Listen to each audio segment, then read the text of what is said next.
بسم الله الرحمن الرحيم والصلاة والسلام على أشرف المرسلين. Salam alaikum, bonjour tout le monde. Aujourd'hui, on va voir la suite de la révision générale du module traitement de signal. On va commencer par les systèmes linéaires continus, définition et caractéristiques. Comme définition, nous avons qu'un système, c'est un ensemble isolé de dispositifs orientés qui établit un lien de cause-effet. Il y a deux types de commandes. Vous avez une commande par un signal d'entrée et les perturbations. On peut trouver aussi les systèmes dynamiques monovariables, c'est-à-dire ce sont des systèmes qui contiennent qu'une seule variable.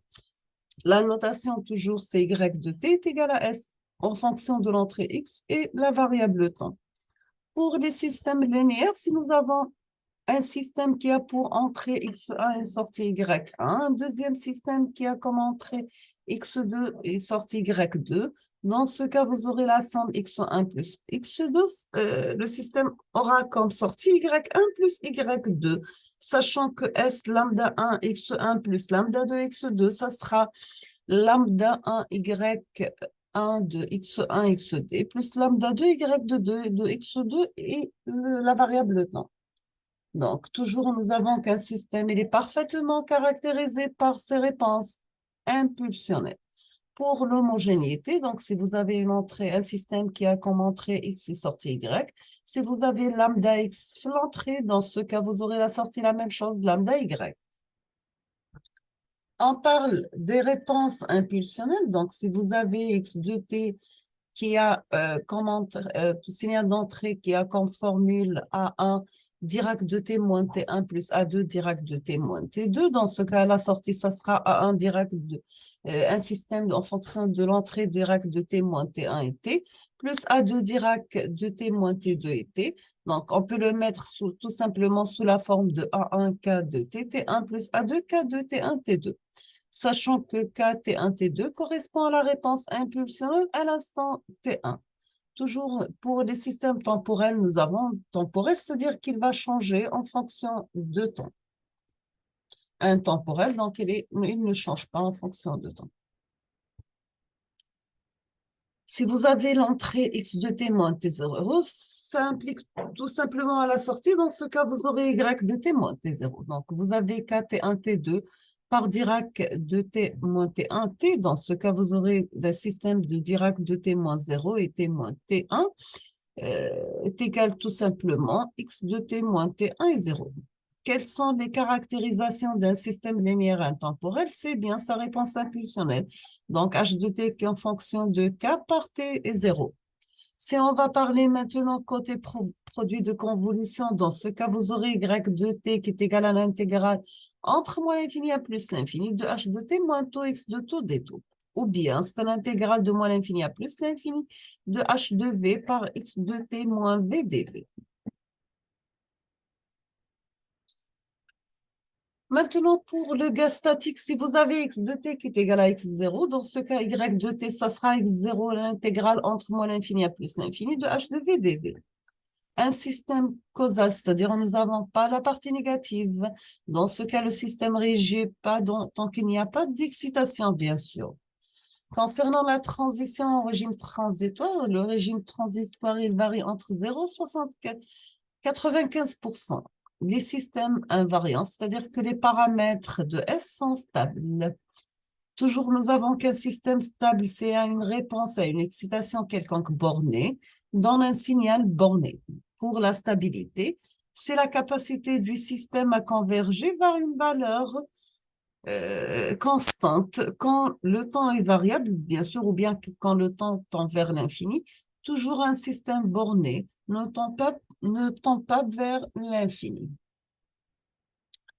Maintenant, pour les systèmes en régime transitoire, nous avons la rapidité, le dépassement, c'est-à-dire il ne doit pas dépasser la valeur de consigne, sinon il devient instable. Pour l'invariance, les paramètres sont stables dans le temps, côté principal et non linéarité. Pour la stabilité, donc un système n'évolue pas lorsque l'entrée dépasse un seuil minimal. Côté de seuil, si on parle côté de seuil, bien sûr, le seuil, c'est quand la sortie n'évolue pas lorsque l'entrée dépasse un seuil minimal. Pour la saturation, c'est-à-dire qu'on a sorti n'évolue plus au-delà d'une valeur limitée, soit peut-être due aux limites mécaniques du système ou bien des limites d'interface. Bien sûr, la puissance, si on parle côté, par exemple, les amplis opérationnels, c'est-à-dire pour la courbure, exemple exponentielle x, on peut le linéariser autour d'un point de fonctionnement. L'hystérésis, c'est le comportement neutre de celui de descente. Donc, nous avons le cycle de magnétisation.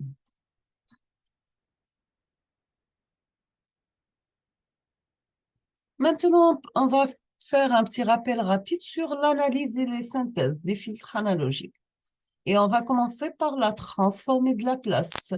Comme définition, nous avons que la transformée de Fourier d'un signal non périodique est définie par f de s de t qui est égal à s de f. Donc, c'est un intégral de moins l'infini à plus l'infini de s de t par exponentielle, moins g de pi f t dt. Fourier, bien sûr, c'est une autre...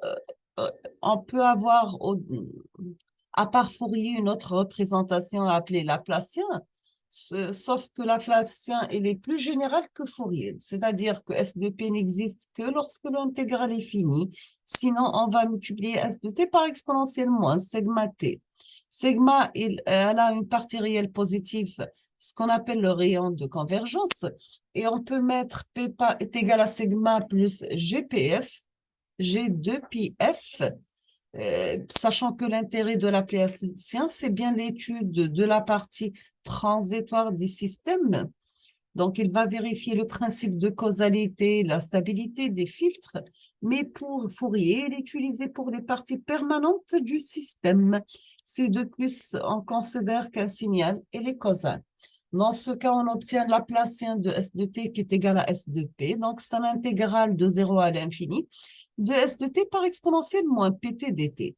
Dans le cas d'un régime harmonique établi, on peut remplacer P par G de PF ou bien G oméga, la transformée de Laplace. Le passage Fourier de Laplace, donc on va remplacer P par G de PF. F, la fréquence, c'est un cas particulier de Laplacien. Dans ce cas, Fourier de S de t qui est égal à Laplacien de S de t par rapport à P, P plus G de pi F.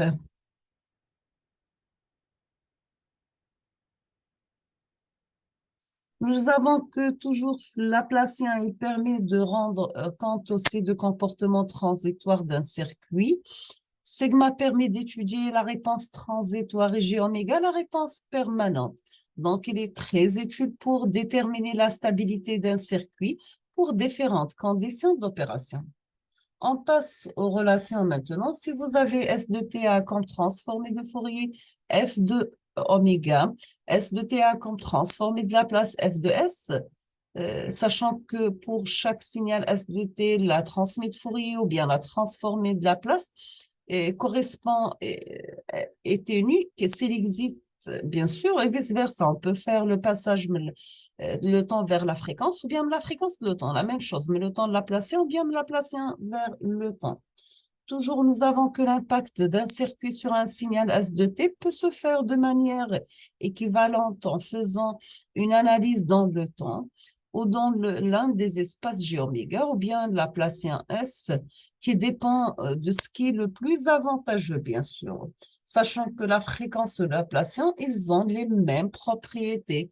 Côté linéarité, côté homogénéité, si vous avez x de AT pour transformer de Laplace, 1 sur A, on module x de f sur A, sachant que A doit être réel. Pour la translation, vous avez x de t moins A pour transformer de Laplace, x de p par exponentielle moins AP. Maintenant, si vous avez x de AT, x de t par exponentielle BP, A pour transformer de Laplace x de p moins b, sachant que A et b sont des réels, bien sûr. Si on parle côté dérivation, nous avons la dérivée énième d'un signal x de t, A pour transformer de Laplace p d'ordre nx de p. L'intégration, donc, un intégral entre 0 et taux de x de taux des taux, A pour transformer de Laplace 1 sur p, x de p. Il faut toujours savoir le théorème de la valeur initiale et la valeur finale. Donc, l'initiale, dans ce cas, vous aurez la valeur du signal à l'instant 0 en fonction de sa transformée de la place. Donc, x de 0, ça sera la limite de px de p quand p tend vers l'infini. Pour le théorème de la valeur finale, il donne la valeur d'un signal à l'infini en fonction du transformé de la place. Dans ce cas, vous aurez x de l'infini est égal à la limite de px de p quand p tend vers le 0. Maintenant, si on va parler côté convolution, donc si vous avez x de t convolu avec y de t, ça sera domaine laplacien un produit simple entre x de p et y de p. Si vous avez un produit simple domaine temporel, ça sera un produit de convolution domaine laplacien.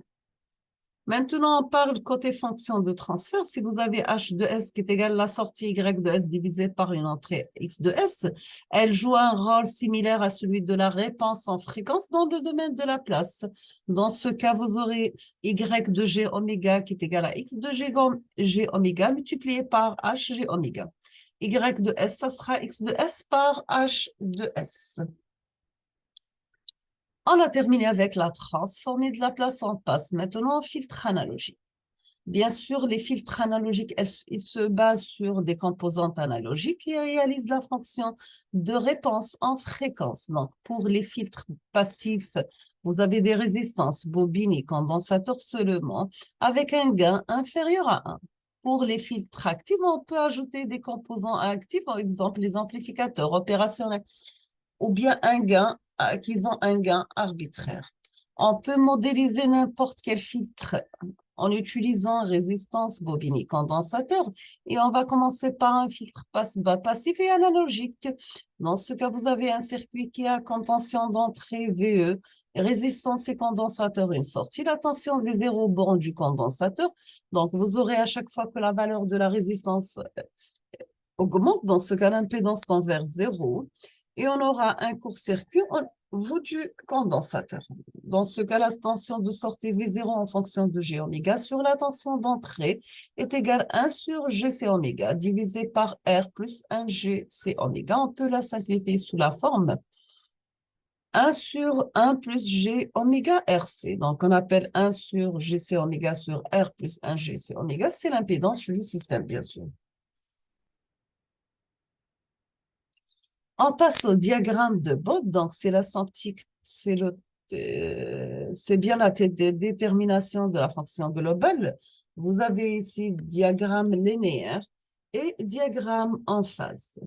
On passe au filtre, passe au passif analogique. Donc, vous avez condensateur résistance en série, V0 la tension aux bornes de résistance.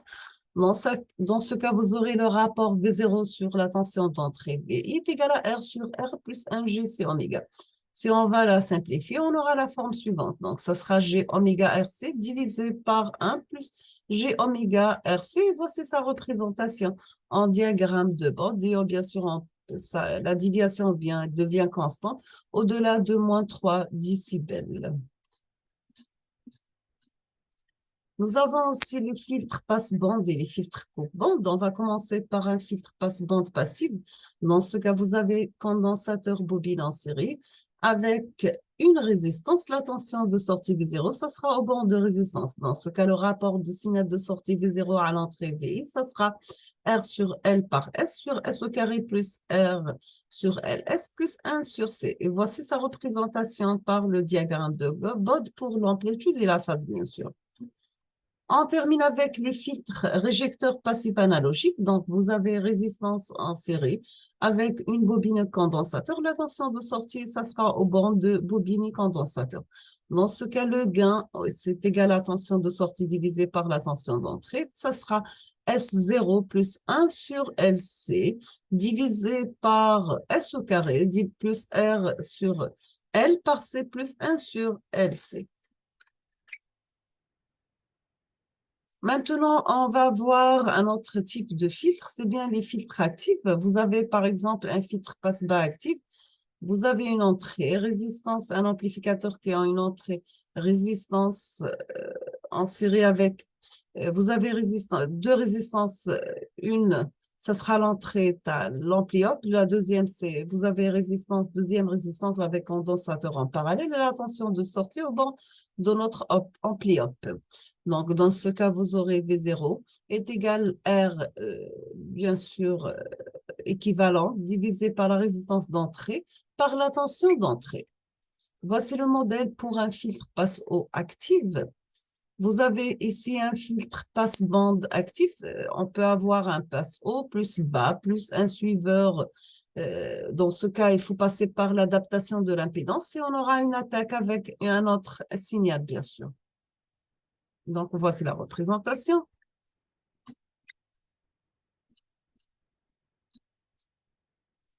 Pour les filtres réjecteurs, ils réjectent seulement la fréquence désirée. Donc, voici son schéma équivalent. Si on a l'alimentation, dans ce cas, on aura un filtre actif. Sinon, il devient un filtre passif. Pour sa fonction de transfert, elle est la forme H de S qui est égale à AM par S d'ordre M jusqu'à A1S plus A0 divisé par BNSN jusqu'à l'arrivée de B1S plus B0. Donc, vous avez que les zéros sont à plus 20 décibels par décade pour chaque zéro. Et les pôles, vous avez moins 20 décibels par décade pour chaque pôle.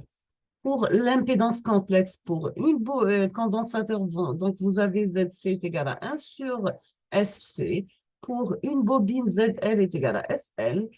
Ici, par exemple, si vous avez un RLC en série, dans ce cas, vous aurez le gain de sortie est égal à la tension le gain du système, là, bien la fonction de transfert. Ça sera V0 sur la tension de sortie sur la tension d'entrée. Dans ce cas, vous aurez RCS sur LCS au carré plus RCS plus 1.